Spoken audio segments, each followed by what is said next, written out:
আজকে আমরা ওর পর জেল খাটাবো, জেল খাটাবো, জেল খাটাবো, জেল খাটাবো। সরকার বদলের পর তৃণমূল নেতাদের দেখে চোর স্লোগান দিতে দেখা গিয়েছিল। তারপর চলেছিল ডিম থেরাপি।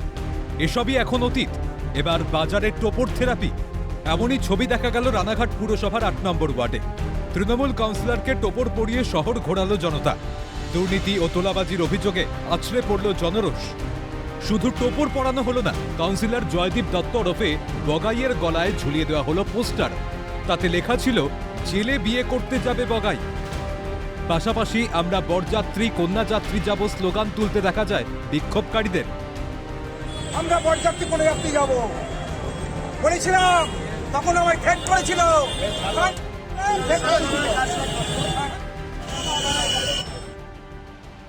রানাঘাটে আজকে যে শহরে একটা কাউন্সিলরের উপর যে হামলা হয়েছে, সেটা আজকে রানাঘাটের ৮ নম্বর ওয়ার্ডের সাধারণ মানুষ তার উপর হামলা চালিয়েছে এবং ভারতীয় জনতা পার্টির কোনো কার্যকর্তারা এর সাথে জড়িত নেই এবং ভারতীয় জনতা পার্টির কার্যকর্তারা এই নীতিতে বিশ্বাস করে না। আপনারা বিভ্রান্ত হবেন না এবং আমাদের রানাঘাট শহরের এই যে ভারতীয় জনতা পার্টির কার্যকর্তাদের উদ্দেশ্য আমরা বলতে চাইছি, আপনারা কোনো তৃণমূল কংগ্রেসের কোনো নেতৃত্ব বা কোনো কার্যকর্তার গায়ে হাত দেবেন না। এটা ভারতীয় জনতা পার্টির রাজ্য সভাপতি বলে দিয়েছেন।